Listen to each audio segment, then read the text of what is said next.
Good morning, YouTube. It has been far too long. Coming to you from a new location that you'll be seeing along with the previous bench stuff. Uh, you will be receiving the same fine random content as always, though. And today we're coming back strong with some seriously random garbage. Let's take a look first at today's beauty. A Omega M220, I think it is. Uh, Made in Germany, not West Germany, not East Germany, just Germany. I think we're putting that in the late 60s, 70s, somewhere around there. This thing feels like a cap gun. It acts like a cap gun. Some monster got in there and started grinding on the sear and the trigger group, and I don't know why. You're not going to make this have a good trigger feel, but this thing is a little bit frightening. Don't know if it's going to fire. It's loaded. It has no safety of any type at all. So if you carry something like this, make sure you always have a loaded round in the chamber, because that's what you do with old revolvers that don't have safeties. But anyway, let's see if we can wake the neighbors a little bit here and see how this thing, or if this thing shoots, or even indexes.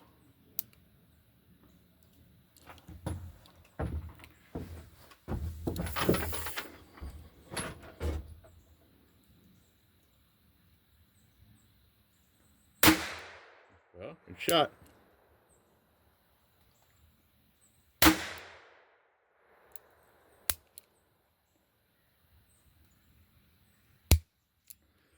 It misfired. I think it's just an index there. Let's see if we can try it again. Look at this spicy one. Can't see where it's going.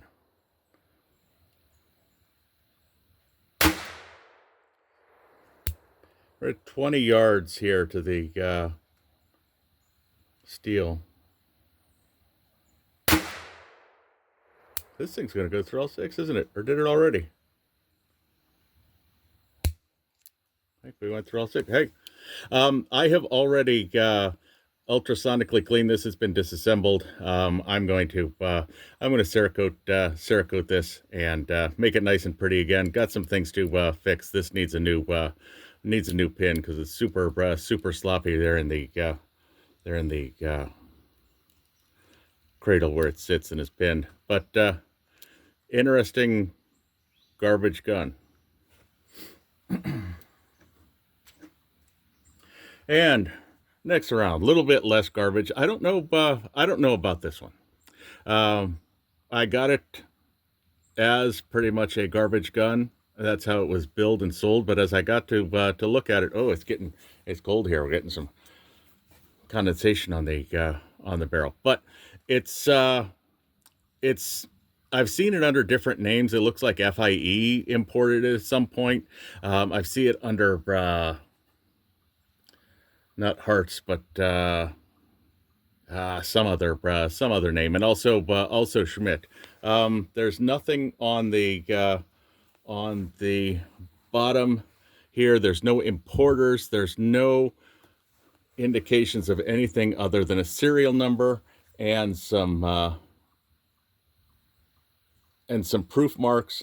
The proof marks are showing 1967, but the house mark wasn't supposed. From what I've seen, that house mark didn't start till 1968. So I've got some research to do on this. This one is fancy. It came with the original box and the second 22 Magnum other cylinder. We've just got 22s in here today, so let's see what this one's going to do.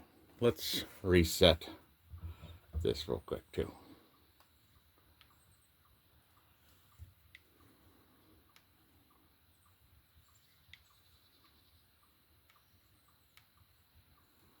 And let's see what we can do here.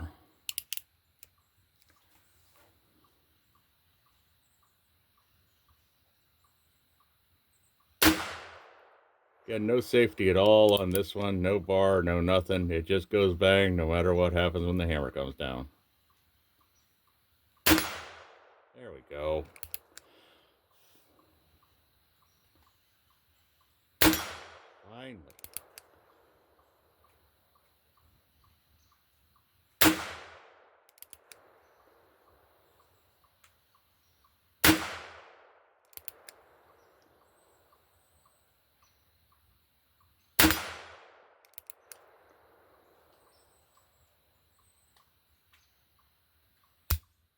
Oh, are we through 6?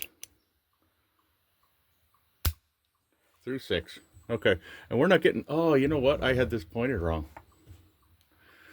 That's why we're getting no readings. Oh, well. We didn't really need readings out of those two anyway, did we?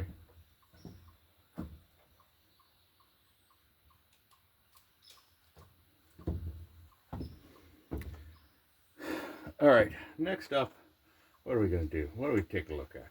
This, not garbage. This showed up and was actually very cool. A Beretta 92S.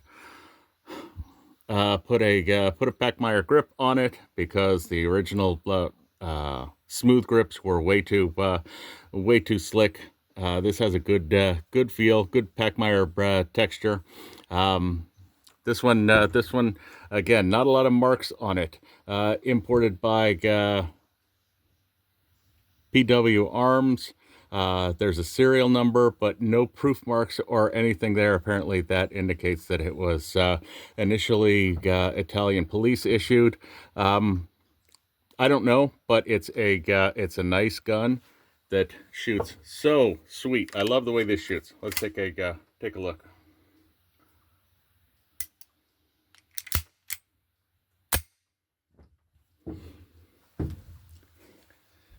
It's double action, single action, but we'll get rid of that first trigger pull.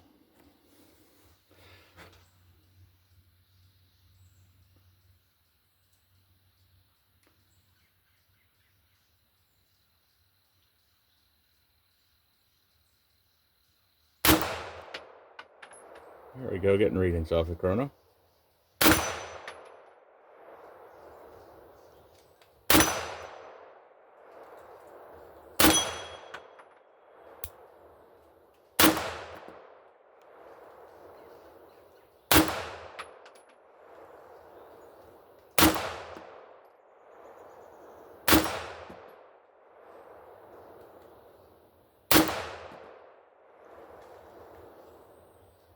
Go for a tiny one.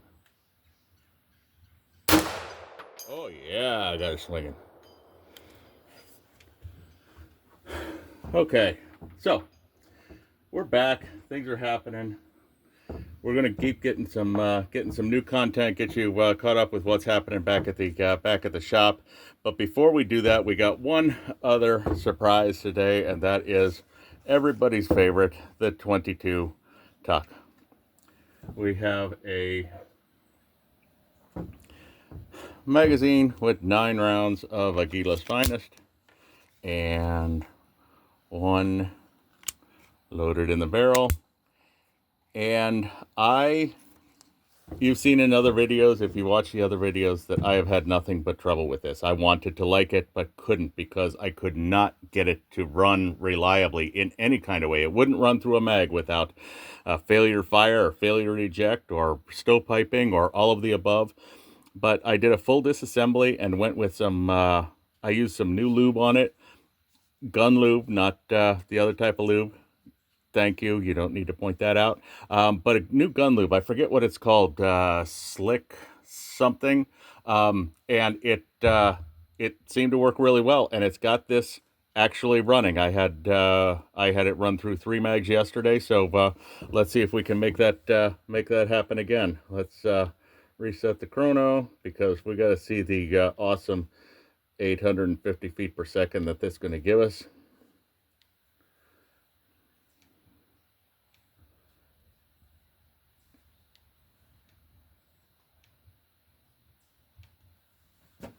All right, let's see what we can do here.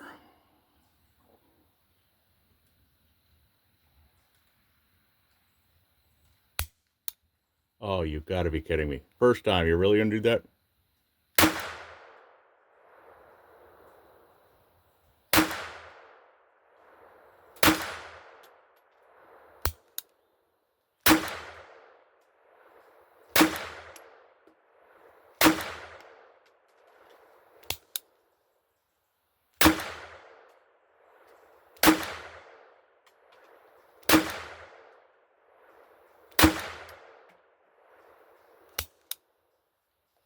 I think that may be all.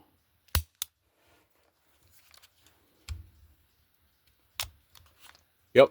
So it did fire them all. We had a couple that I had to hit twice. One of the things that I found is if you do a really slow trigger pull, it is more likely to not fire. You really have to snap that trigger to get the action to work right. So I think it's still got room for improvement, but it is way better than it was. And hopefully we can make this thing reliable. We will see.